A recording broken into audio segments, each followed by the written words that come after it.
بسم اللہ الرحمن الرحیم۔ السلام علیکم ورحمۃ اللہ وبرکاتہ۔ دین فطرت چینل میں خوش آمدید۔ آج کا ہمارا موضوع ہے وہ 8 عذر جن کی وجہ سے رمضان میں روزہ چھوڑنے کی اجازت ہے۔ نمبر 1، بیماری کی وجہ سے روزے کی طاقت نہ ہو یا مرض بڑھ جانے کا شدید خطرہ ہو تو روزہ نہ رکھنا جائز ہے، لیکن بعد میں اس کی قضا کرنا ضروری ہے۔ نمبر 2، وہ عورت جو حمل سے ہو اور روزے میں بچے کو یا اپنی جان کو نقصان پہنچنے کا اندیشہ ہو تو روزہ نہ رکھے، بعد میں اس کی قضا کر لے۔ نمبر 3، جو عورت اپنے یا کسی غیر کے بچے کو دودھ پلاتی ہو اور روزہ رکھنے کی وجہ سے بچے کو دودھ نہ ملے یا اسے تکلیف پہنچے تو وہ بھی روزہ نہ رکھے، بعد میں اس کی قضا کر لے۔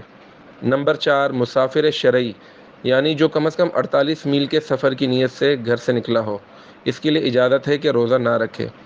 پھر اگر کچھ تکلیف اور دقت محسوس نہ ہو تو افضل یہ ہے کہ سفر ہی میں روزہ رکھ لے، لیکن اگر خود اپنے آپ کو یا اپنے ساتھیوں کو اس سے تکلیف ہو تو روزہ نہ رکھنا ہی افضل ہے، بعد میں اس کی قضا کر لے۔ نمبر 5، بحالت روزہ سفر شروع کیا تو اس روزے کو پورا کرنا ضروری ہے، اور اگر کچھ کھانے پینے کے بعد سفر سے وطن واپس آ گیا تو باقی دن کھانے پینے سے احتراز کرے، یعنی کھانا پینا نہ کرے۔ اور ابھی کچھ کھایا پیا نہیں تھا کہ وطن میں ایسے وقت واپس آ گیا کہ جب روزے کی نیت ہو سکتی تھی، یعنی زوال سے 1.5 گھنٹہ قبل، تو اس پر لازم ہے کہ روزے کی نیت کر لیں۔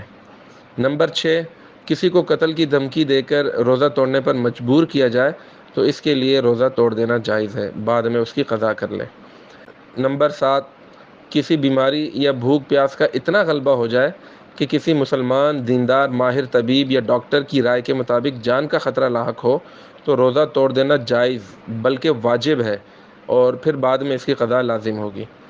نمبر 8، عورت کے لیے ایام حیض میں اور بچے کی پیدائش کے بعد جو خون آتا ہے یعنی نفاس، اس کے دوران میں روزہ رکھنا جائز نہیں۔ ان ایام میں روزہ نہ رکھے، بعد میں اس کی قضا کر لے۔ ریفرنس کے لیے ڈسکرپشن میں موجود لنک کا وزٹ کیجیے۔ بہت شکریہ۔ والسلام علیکم ورحمۃ اللہ وبرکاتہ۔